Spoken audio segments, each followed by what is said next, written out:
Bienvenue à ericlatour.com. Vous avez entre 18 et 35 ans, vous êtes disponible à temps plein pour les 3-4 prochains mois. L'École des compétences, c'est peut-être pour vous. C'est offert par le Carrefour Jeunesse Emploi Iberville-Saint-Jean, donc on en discute, mais c'est fort intéressant pour quelqu'un qui veut s'intégrer sur le marché du travail après peut-être un passage difficile à l'école au secondaire. Mais d'abord, parlons tourisme, bilan de la saison touristique 2018 dans le Haut-Richelieu avec Isabelle Charlebois.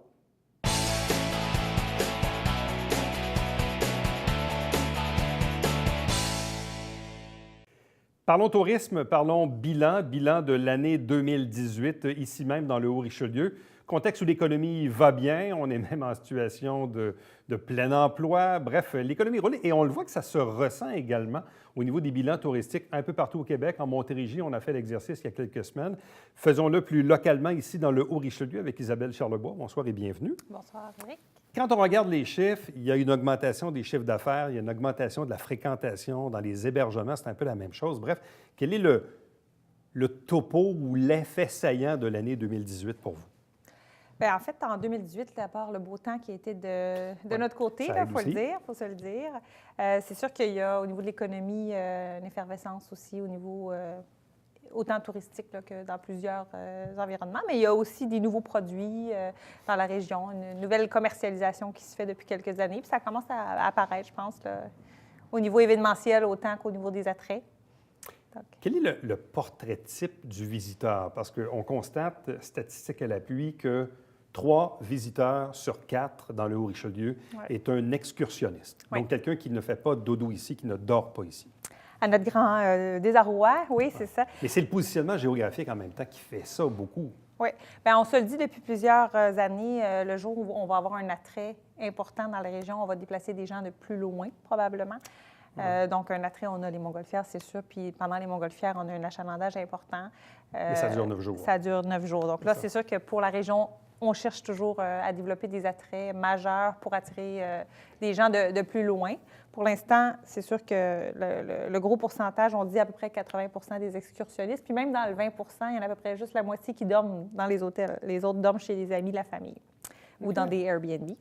Donc, on a un travail à faire à ce niveau-là là, pour prolonger les séjours. Puis c'est pour ça qu'on travaille beaucoup là, à commercialiser des forfaits, des circuits, pour essayer de rendre plusieurs petits attraits intéressants pour en faire des plus grands. Là. Bon, si en moyenne, les gens parcourent à peu près 80 km pour arriver à leur destination ou à leur excursion, d'où proviennent-ils? Bien, en général, si on se fie un peu, parce que c'est difficile pour nous à ce stade-ci d'avoir des données sur la clientèle qui se déplace directement dans les attraits. On a un peu le pouls de ce que nous disent nos partenaires touristiques, mais sinon, c'est surtout notre site Web puis ceux qu'on rencontre dans les offices du tourisme là, de la région qui nous donnent un portrait des excursionnistes. Donc, c'est majoritairement des gens de Montréal, un peu des cantons de l'Est, surtout de la Montérégie. La Montérégie, c'est grand. On se rend à Valleyfield ou à Vaudreuil, on est presque à 80 km, bien, plus qu'à 80 km. Donc, c'est sûr qu'une grosse portion vient de la Grande Montérégie, de la région de Montréal, un peu autour, là, Longueuil. On va un peu dans les cantons de l'Est, un peu aux États-Unis. Donc, on a, je pense, autour de 5 d'Américains, 5 à 10 dépendamment des statistiques qu'on regarde, là, d'Américains qui viennent aussi dans la région. Est-ce que le marché américain peut être développé davantage? C'est-à-dire, à partir du moment qu'on fait le constat que majoritairement les gens viennent de la Montérégie puis du Grand Montréal, un peu des cantons de l'Est, les États-Unis sont quand même pas très loin. La monnaie est quand même assez favorable pour eux en ce moment. Ouais. Comment on peut attirer des Américains à venir davantage dans la région? On travaille ça depuis une couple d'années. Là, c'est sûr qu'on a créé des outils conjoints avec les États-Unis, la carte du lac Champlain qu'on a créée l'année passée, qu'on distribue en 30 000 copies encore cette année. Donc, dans le fond, l'idée de cet outil-là, c'était de faciliter le passage des Américains vers le Québec, qui soient informés de tous nos attraits qu'on a à faire. Ça, c'est une façon. Autrement, on fait beaucoup de concertations avec la Chambre de commerce du Vermont, même chose au niveau de New York. On essaie de se rapprocher, on essaie de voir quel type d'échange qu'on peut faire. On fait de la promotion aux États-Unis dans des outils plus spécifiques, là, comme des revues spécialisées, les guides touristiques là-bas. Donc, L'hébergement en 2018 a été relativement stable par rapport à 2017. Par contre, la question que j'ai envie de poser, avec une nouvelle offre comme on a du côté de Venise en Québec, ce qui n'existait pas avant, bon, il y a le spa, mais il y a toute l'infrastructure qu'on développe à Venise en Québec. Est-ce à dire qu'on pourrait voir dans l'avenir une certaine croissance de l'hébergement en raison de la présence de cet hôtel à Venise? Oui, bien, il y a une augmentation. Effectivement, comme tu l'as dit, là, c'est plutôt stable au niveau des hôtels urbains corporatifs. Là, on parle de nos 3 hôtels ici à Saint-Jean. D'un point de vue des hôtels en villégiature ou en nature, là, qu'on appelle, les campings et les auberges hôtels à Venise, il y a une augmentation. Naturellement, la cache qui est nouvelle, ça l'a aidé beaucoup d'années passées, mais il y a une bonne augmentation de près de 20 là, de 10 à 25 là, dépendamment de quel hébergement on parle. Mais la cache du Lac-Champlain, c'est certain que ça attire des gens l'été avec l'auberge du Lac-Champlain. L'offre à Venise est bien développée maintenant. Là. Maintenant, il faut développer l'hiver. À Venise, c'est toujours le défi. Oui, quoique là, il y a eu, bien, on le sait, bien, il y a la pêche à la glace. Il y a eu même du fat bike il n'y a pas très, très longtemps. Donc, on essaie de développer le hockey d'antan. Ouais. Donc, on essaie de développer une offre durant l'hiver. Oui, il y a un beau travail qui se fait, là, honnêtement, toutes les fins de semaine. Le lac est en vie à Venise en Québec. Puis ça paraît un peu dans les hôtels, mais le spa de Venise attire aussi beaucoup de gens l'hiver. Mais on travaille beaucoup avec eux là, pour développer ça aussi. Bon, les bureaux touristiques, quand même, bon, on connaît celui ici qui est au 31 de la rue Frontenac, mais vous en avez un deuxième à Saint-Paul-l'Île-aux-Noix, puis vous en avez également un troisième à Venise en Québec, mais vous avez aussi un agent mobile qui se promène à travers les événements. Bref, ces bureaux touristiques-là réussissent quand même à rejoindre beaucoup de monde dans une année. Oui, pas autant qu'on voudrait, parce que quand on regarde cette année, on a reçu autour de 13 000 personnes aux 3 bureaux d'information touristique. C'est pas énorme, mais si on se compare à d'autres régions, c'est quand même très bon. Là. On se compare à, par exemple, la Tourisme Montérégie et la Montérégie en général, les petits bureaux. On reçoit quand même un nombre équitable là, par rapport à ça. Par contre, on sait pourquoi? Parce que nos outils promotionnels sur le web sont beaucoup plus consultés. Là. Donc, les gens se déplacent moins, ils vont plus sur le web, là, on le voit très bien. Mais ce qui est surprenant là-dedans, c'est autant où les gens font sur le web, autant ils sont encore bien contents d'avoir un vrai dépliant dans les mains. Oui. Papier. Oui, on a de plus en plus de gens qui viennent surtout s'informer là, sporadiquement. Qu'est-ce qu'il y a à faire aujourd'hui dans la région? Y a-t-il des événements qui se passent? Donc, il y a des voyageurs de plus en plus spontanés là, qui n'ont pas organisé leurs vacances à 100 Et ils veulent un guide touristique en papier dans les mains. Ils viennent chercher les outils, mais ils viennent surtout chercher des idées d'expérience. Si on veut quelque chose, une petite idée de quelque chose de plus concret qu'on peut faire là, dans la région. Là. Donc, bon. Qu'est-ce qui attire les gens? Les événements, il y en a beaucoup. Bon, il y a les montgolfières, évidemment, ça dure 9 jours, on l'a dit. L'agro-tourisme, principalement, c'est quoi les moteurs importants dans le... Tu l'as pas mal bien cerné. Dans le fond, les événements, on a accueilli autour d'un peu plus de 500 000 personnes cette année, avec les événements majeurs. On parle d'une cinquantaine d'événements majeurs. On sait que les montgolfières ont une grosse part là-dedans. Sinon, bien, les attraits, pas mal, l'agro-tourisme, là, tout ce qui s'en vient, là, le temps des sucres et le temps des pommes, on parle autour de 400 000 quand même visiteurs qui viennent dans la région. Donc, ça, c'est 2 créneaux importants. Après ça, le cyclotourisme est quand même assez fort encore dans la région. Le nautisme en développement, mais attire quand même beaucoup. Là, on parle des croisières, surtout là, pour l'instant. Bon. De quelle façon la région du Richelieu s'y prend-elle pour se faire connaître dans les campagnes, que ce soit ici localement, régionalement ou même nationalement? Bref, nous, évidemment, on est exposé à ce qu'on voit ici et on entend. Mais disons, quelqu'un qui habite ailleurs au Québec, est-ce qu'il voit, est-ce qu'il entend parler du Haut-Richelieu? Oui. On est, dans le fond, partout dans les attraits au Québec, il y a des présentoirs là, où est-ce que nos guides se retrouvent. Donc, on a 30 000 guides touristiques distribués un peu partout, là, principalement dans les attraits. Là. On parle du Biodôme, la Ronde, tous ces attraits majeurs-là. Ça, c'est fait avec la Société des attractions du Québec. Là. On a à l'affiche qui distribue aussi dans tous les présentoirs, dans tous les restaurants, Montérégie, même à Montréal. L'année passée, on a cerné une clientèle plus culturelle à Montréal. Donc, ça, c'est pour les guides. Puis, on fait beaucoup de web marketing. C'est comme ça, majoritairement, là, qu'on peut aller chercher. Donc, plus on va investir en web marketing, plus on va géolocaliser des gens un peu plus loin là, que la Montérégie, plus on va être capable de les attirer. Bon, et dans les autres initiatives ou des représentations, des salons, des kiosques, des événements. Ouais. Donc là aussi, vous faites de la représentation. Oui, on a une équipe, Mireille, avec Geneviève au bureau qui court les salons.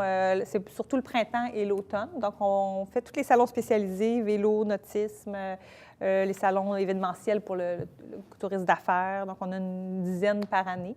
Et puis là, c'est souvent soit des visiteurs qui cherchent des activités, soit c'est des agences de voyage qui cherchent à venir avec des autobus, là, avec des voyagistes, avec des groupes. Donc, on en reçoit de plus en plus là, des groupes organisés. Là. On leur fait des forfaits d'une journée ou deux dans la région. Là. Bon. Au niveau je dirais, de la vision, du support du milieu, de la concertation, est-ce qu'on a une idée? On dit, bon, on regarde un peu, comme on dit, c'est un peu comme le bulletin de notes. Mm-hmm.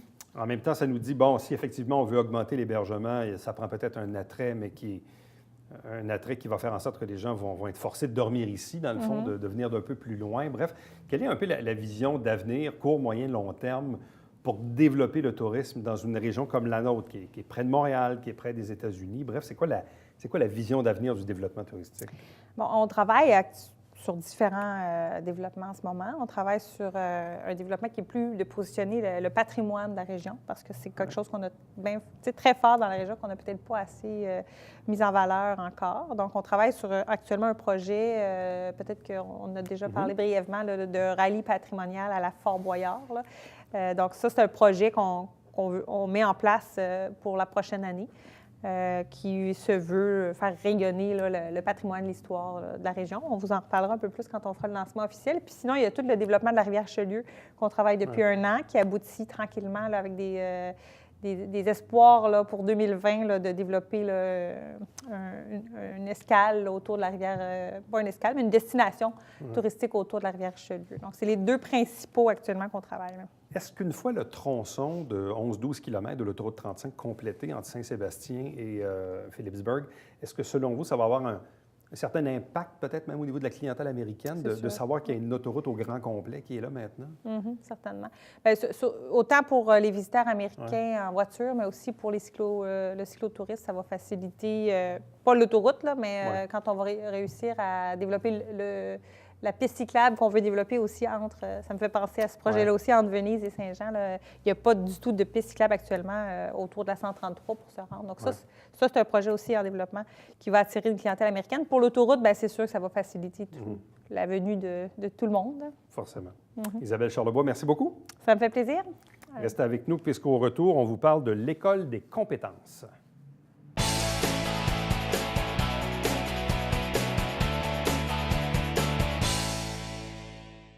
Mesdames et messieurs, bonjour et bienvenue à la Justice entre nous. Mon nom est Serge.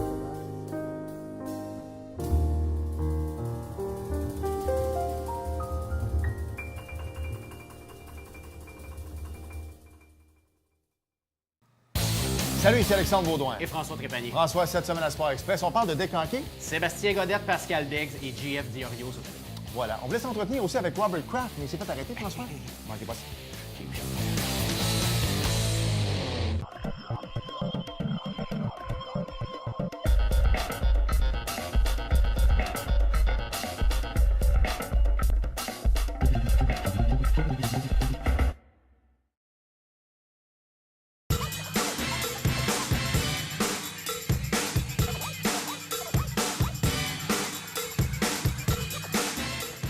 Dimanche, 9h30, Télé Bingo, on vous attend.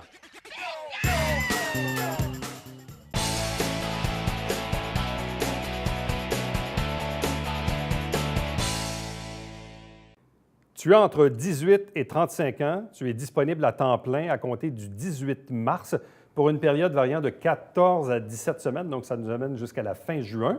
Bien, peut-être que ce programme est là pour toi. Ça s'appelle l'École des compétences L'Aventure. Deux invités pour en parler. Joanie Bruno, qui est conseillère en emploi au Carrefour Jeunesse Emploi Iberville-Saint-Jean. Bonsoir. Accompagnée de Danny Courchaine, qui est l'un des participants. Bonsoir et bienvenue. Bonsoir. Ça s'adresse à qui, l'École de compétences? Qu'est-ce que c'est comme école au juste? Dans le fond, le projet, l'objectif, c'est de permettre à 10 à 12 participants et même plus, de pouvoir, dans le fond, acquérir des compétences, bonifier son CV, ses expériences et tout ça pour, par après, intégrer le marché du travail, se trouver un emploi et le maintenir à long terme, évidemment. Et on est dans quel type d'emploi? Je te dirais que c'est des emplois qui touchent plus le côté manuel, mais parce qu'on a beaucoup, tout ce qui touche à la soudure, usinage et tout ça, la programmation CNC d'ailleurs, mais on essaie aussi d'aller chercher un côté, je dirais plus restauration avec la production alimentaire, la gestion et tout ça là, pour la cohorte qui vient, puis on l'a essayé aussi avec la dernière cohorte dernièrement. Donc, ce n'est pas la première fois qu'on Non. tient ce programme-là, donc ça existe depuis un certain temps? Oui. Ça existe depuis... moi, dans le fond, ça fait à peu près 3 ans que je suis là, donc c'est moi qui le chapeaute. Ça va être mon 6e, mais ça fait déjà, je pense, une bonne 5 ans en montant là, que le projet existe. Et ça donne des résultats? Oui, tout à fait. Bon. On dit, dans le fond, tout d'abord, je ne sais pas si c'est dans les requis, mais on dit le test d'équivalence de niveau secondaire, ce que vous appelez le TENS. Ouais. Ça veut dire que, est-ce que les gens doivent passer le test pour être admissibles? Non, en fait, dans le projet, il y a un professeur qui est présent pour justement enseigner l'équivalence de secondaire 5. OK. Donc, ce qui veut dire qu'à la fin, L'examen est passé. l'examen est passé. Ça veut dire qu'une fois qu'on a fini l'école des compétences, en principe, à la fin, on C'est a notre ça. test d'équivalence pour le secondaire 5. Oui, exactement. C'est comme OK. on le voit comme une finalité souvent là, à la fin des 14 semaines en soi. Au niveau de la santé, sécurité au travail, il y a aussi des cartes de compétences qui peuvent être développées. On a la carte de ASP Construction, donc qui est transmise dans le projet pour les gens là, qui sélectionnent, puisqu'on a des cours exploratoires. Les cours exploratoires de soudure et de programmation CNC, dans le fond, ces 2 cours-là, c'est la carte qui est fournie avec, donc l'ASP Construction. Et pour ce qui est de, je veux dire, production alimentaire et gestion, c'est hygiène et salubrité, donc de la MAPAC qui est transmis avec ça. Qu'est-ce qui fait que tu as adhéré au projet, que tu as participé? C'était quoi l'élément déclencheur? Ça a été le fait que j'étais tanné d'avoir juste des petites job-ins, de travailler à des places comme ci, par-là, puis travailler juste une couple de mois parce qu'il n'y a plus besoin de gars ou parce que moi, j'aime pas ce job-là, bien, j'étais tanné. Fait que je voulais avoir mon secondaire 5, c'est une équivalence, en fait. Je voulais avoir mon équivalence, je voulais avoir des cartes, je voulais avoir plusieurs compétences puis pouvoir avoir une carrière plus tard. Puis Là, c'est par ce que j'ai curiosité, fait. tu as quel âge aujourd'hui? J'ai 23 ans. 23. Donc, ce que ça veut dire dans les faits, c'est que, initialement, tu n'avais pas complété ton secondaire? C'est ce Non, que je comprends? j'avais rien, j'avais juste un secondaire 1, puis je suis parti de là, puis j'étais arrivé à finir mon secondaire 5. Qu'est-ce qui veut dire que du milieu de l'adolescence jusqu'à 22-23 ans, comme tu dis, tu as eu des job-ins. Oui. Et ça, on finit par se tanner de ça, de se dire, c'est pas... Bien, c'est c'est parce pas qu'à un le- moment donné, on remarque qu'on a encore une bonne marche à suivre devant nous autres, là. On a beaucoup d'années qui s'en viennent. Donc, on veut une carrière. On remarque qu'on n'aura pas ça toute notre vie, des petites job-ins à une petite affaire de 16$ de l'heure, tout ça. Pour moi, en tout cas, c'était pas dans ce que je voulais. Moi, je cherchais à avoir de quoi de grand. Fait que je voulais une carrière, je voulais me bâtir de quoi, je veux que mes enfants vivent avec de quoi de bon, je veux que tout soit bien. Comment on réussit à amorcer ce changement-là dans la vie? Parce que parfois, quand on entre sur le marché du travail, c'est parfois difficile de s'y arrêter pendant un certain temps pour toutes sortes de raisons, obligations financières, payer le loyer, l'épicerie, l'auto, peu importe, là. Comment on réussit à se dire, OK, là, il faut que je fasse de quoi, mais comment je le fais? Qui va m'aider? Quel programme je vais faire? C'est-tu un grand questionnement, ça, qui... Oui.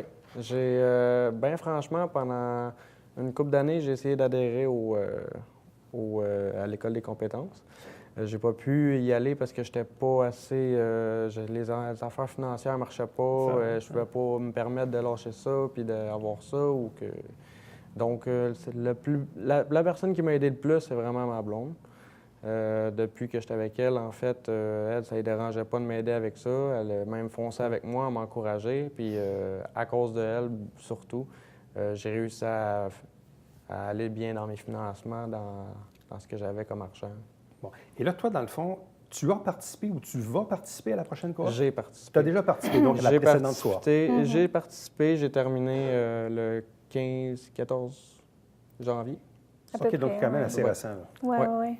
J'ai terminé dans ces places-là à peu près. Puis à la journée où il fallait qu'on se trouve un emploi, je pense que je me suis trouvé un emploi la journée même. Ouais. Je voulais Qu'est-ce qui fait que pas. c'était rapide? Parce que là, dans le fond, tu as fait le programme donc un peu comme avant les fêtes, là, puis ça s'est terminé quelque part en janvier. Mais quand tu es arrivé au moment de la recherche d'emploi ou de l'intégration ou du stage, ou peu importe comment vous appelez ça, mais donc tu t'es trouvé quelque chose assez rapidement. Là. Ben, je suis quelqu'un d'assez stressé, si on veut, avec l'argent. Donc, tout le long, j'ai même dit à Joanie, là, Je me rendrais pas à la fin. Je le savais, je me rendrais, mais tu sais, ça me stressait tout le long. Je disais là, comment qu'on va s'arranger pour que j'ai un emploi, mais que je finisse ça. T'inquiète-toi pas, inquiète-toi pas. Je disais, OK. Là, moi, je cherchais quand même, là, même si je faisais mon examen, peu importe, je cherchais les emplois, je cherchais les affaires. Puis la minute qu'elle a dit que c'est le temps qu'on pouvait appeler puis qu'on pouvait faire des demandes d'emploi, bien, j'ai tout de suite embarqué sur mes affaires. Et là, qu'est-ce que tu as trouvé comme emploi? Soudeur. Chez Max à Classe. OK. Fait que présentement, ça fait quasiment 2 mois que je suis là. Puis 1 mois et demi à peu près. Puis ça va super bien. Je suis vraiment content. J'ai pas encore mon DEP, mais ils m'ont accepté quand même parce que j'ai eu beaucoup d'expérience avec l'École des compétences, le cours exploratoire à l'EPM. OK. Donc, à cause de ça, j'ai acquis beaucoup de choses en ce moment. Puis ils savent que je vais avoir un DEP en août, donc eux autres, ça leur dérangeait vraiment pas. OK. Puis de me montrer encore d'autres affaires, ça leur dérangeait pas non plus. Ça, c'est un peu mon autre question, parce qu'il explique un peu son profil. Il dit, bon, j'avais un secondaire 1, j'étais tanné de faire des job-ins, finalement, je me réintègre, puis je me réoriente via chez vous. En même temps, là, il est comme soudeur, mais il n'a pas son DEP nécessairement. Non. Donc, comment ça fonctionne à ce moment-là? On peut être, je prends l'exemple de soudeur, mais on peut être soudeur sans avoir nécessairement de DEP ou d'attestation particulière? Mais tu sais, je vous dirais que ça dépend vraiment des endroits. En toute honnêteté, ça dépend aussi parce que là, peut-être que le manque de main-d'œuvre aussi joue pour beaucoup là-dedans. Là, on pénurie de main-d'œuvre, je veux dire. Exactement. Tu sais, parce que moi, on approche aussi plusieurs employeurs qui nous disent on a besoin là, puis on va les former aux besoins. Puis, tu sais, fait qu'on a beaucoup cette approche-là des employeurs. Puis, nous, dans le fond aussi, ça permet à la personne d'explorer, de voir ce que c'est aussi la profession en soi. Puis comme Dany disait, lui, il a vraiment aimé son expérience, puis il s'est même inscrit aussi au DEP pour continuer là-dedans. Fait que dans le fond, c'est comme une pierre deux coups, c'est trouver un emploi dans le milieu pour acquérir de l'expérience et aussi terminer ses études. Et là, comment tu vas faire? Parce que le DEP en soudure, c'est un 900 heures, 1800 heures? 1800. C'est 2 ans. 1800, fait que c'est quand même quasi 2 ans à temps plein. Oui, j'ai ma blonde qui est encore là tout le temps pour moi. Ça, c'est sûr. Elle est très au courant que j'ai ça qui s'en vient. Elle me pousse encore, puis elle veut absolument que j'y aille, puis moi aussi. Sauf que c'est stressant un peu, je t'avouerais, parce que l'argent ne rentre pas comme toujours, vu que je ne travaillerai pas nécessairement. Je vais avoir des prêts et bourses et tout, fait que ça va m'aider ça aussi, mais ma blonde va beaucoup jouer là, sur ça. OK. Mais c'est quand même un gros changement dans une vie parce que, comme tu dis, bon, prêts et bourses peut-être. Est-ce que tu vas te garder quand même un emploi dans le domaine où c'est sûr que là, les cours sont dans le jour, c'est plus difficile aussi? Il y a des cours de soir qui offrent, mais moi, j'ai demandé de jour, puis je vais peut-être pouvoir le changer. Ça va dépendre comment je vais regarder parce que j'ai des enfants aussi, donc je dois faire avec ça. J'ai aussi une vie à l'intérieur, fait que je vais tout arranger ça comme du monde, mais j'ai perdu mon mot, qu'est-ce que je voulais dire? Mais tout ça pour dire, bref, moi, ce que j'ai parlé aussi au niveau, des gens du DEP et tout ça, puis la possibilité de le faire de soir, c'est très possible. Puis ils ont beaucoup, beaucoup d'ouverture dans les DEP de soir. Aussi, oui, mais il y a beaucoup de demandes le jour. Fait que, tu sais, si, exemple, ça donne que le soir, la personne peut, bien, eux autres sont très ouverts. Puis il y a aussi des flexibilités auprès des employeurs parce que souvent, tu sais, c'est pas le premier cas qu'on a aussi, tu sais, qui veut s'inscrire puis aller aux études. Puis il y a beaucoup d'employeurs qui le comprennent aussi à ce moment-là, puis sont assez flexibles, je vous dirais, au niveau de leur horaire. Oui, bien c'est ce que j'avais dit dans le fond à mon employeur, moi, avant de rentrer là. J'ai dit que moi, je voulais garder mon emploi en faisant mon DEP, si possible. Puis je sais qu'on va en reparler avec eux. Moi, je vais en reparler avec eux prochainement. Mais c'est faisable. Là. Il y a beaucoup d'employeurs qui acceptent puis que ils aiment ça voir. Un peu d'aménagement d'horaire. Oui, bien c'est ça. Ouais. Mais ils aiment ça voir que les jeunes commencent à prendre de l'expérience dans d'autres choses puis qu'ils veulent, tu sais. Est-ce que le profil de Dany correspond aussi un peu aux autres participants? Est-ce que c'est des histoires un peu semblables? Oui, ça ressemble beaucoup à... C'est beaucoup des gens, je dirais en fait, là, que ils ont eu, peut-être qu'à l'école, ça allait moins bien, tout ça. Ils ont vécu des trucs difficiles. Ils ont dû, aller sur le marché du travail plus rapidement, quoi que ce soit. C'est sûr que c'est des gens que je considère quand même près du marché du travail. Tu sais, comme Dany, par exemple, oui, il y avait des job-ins. Tu sais, il se trouvait des emplois rapidement, ça fonctionnait, mais X raisons au niveau familial, X raisons au niveau, ils ont slacké, X raisons. Tu sais, il y a toujours quelque chose qui arrivait. Puis quand aussi tu as moins de scolarité, bien, tu es plus porté à avoir les job-ins aussi du milieu, puisque, tu sais, quand tu as de la scolarité, à ce moment-là, on peut aller dans une autre catégorie d'emploi. Je vais nommer ça comme ça, là. Fait qu'à ce moment-là, c'est un peu ce type de personnes-là là, qu'on a. Mais c'est un investissement. C'est un investissement pour l'avenir, dans le fond. Là. Oui. Et là, dans le fond, la prochaine cohorte commence le 18 mars. Exactement. Donc, vous avez toujours quoi, 10-12 participants possibles? Oui, Places même disponibles? plus, ça serait fabuleux. Là. Donc là, le message que vous envoyez aujourd'hui, c'est, dans le fond, vous vous adressez, on le disait tantôt, à quelqu'un qui a entre 18 et 35 ans. Oui. Quelqu'un, évidemment, qui est disponible à temps plein là, du mois de mars jusqu'au mois de juin. Exactement. Quelqu'un qui est quand même près du marché du travail aussi, qui souhaite, qui a un intérêt d'ailleurs pour le côté manuel. Ça ne niera pas, ça c'est sûr et certain. Puis aussi, quelqu'un qui est motivé, parce qu'on s'entend, puis que, je pense, Dani va me le dire aussi, on s'entend que tu fais ton TENS, tu explores un nouveau métier, tu cherches un emploi, fait que je veux dire, tout ça, c'est... Il faut que tu aies de la motivation. C'est tout ensemble. C'est ça la clé. Puis il faut que tu aimes ça. Il faut que tu saches où est-ce que tu veux t'en aller, puis que tu aimes ça, puis que tu montres que tu aimes ça parce que tu en as besoin. Sauf qu'à la fin de cet exercice-là, la personne aura son équivalence de secondaire 5, aura déjà là, des premières cartes en santé, sécurité au travail, puis des formations exploratoires en soudure ou dans le volet alimentaire. Ou programmation CNC, qui est usinage en soi. Ouais. OK. Fait que c'est vraiment, comme je dis, un bon mélange. Fait que c'est pour ça que je veux que des gens qui soient motivés, qui soient présents, parce que nous aussi, on est des bons contacts auprès des employeurs. Fait que, moi, ça ne me dérangeait pas de dire à un employeur d'Annie, je le réfère, t'sais. Tout à fait. Voilà. Puis moi, je l'offre à tout le monde. Je l'ai offert à ma soeur, je l'ai offert à plein de monde que je vois, que je leur dis, vas-y, va finir ton secondaire, ça vaut à peine. Plein d'affaires qui viennent avec. Après ça, ça va tellement aller mieux. Bien, bravo, puis bonne chance pour la suite. Bien, merci. Merci beaucoup. Merci. Restez avec nous. Au retour, on vous présente le Babillard quotidien.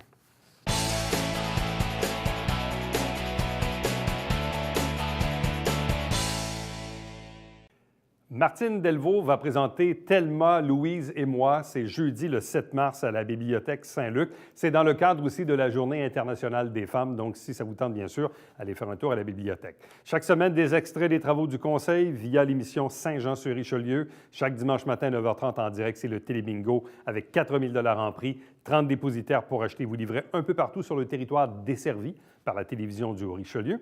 Entre-temps, si vous désirez me joindre par courriel, commentaire, peu importe, vous allez donc vous taper Éric Latour en un mot à commercial tv@cherneuf.com et vous pouvez voir et revoir nos entrevues, bien sûr, sur le site web de la télé. À demain. Bye-bye.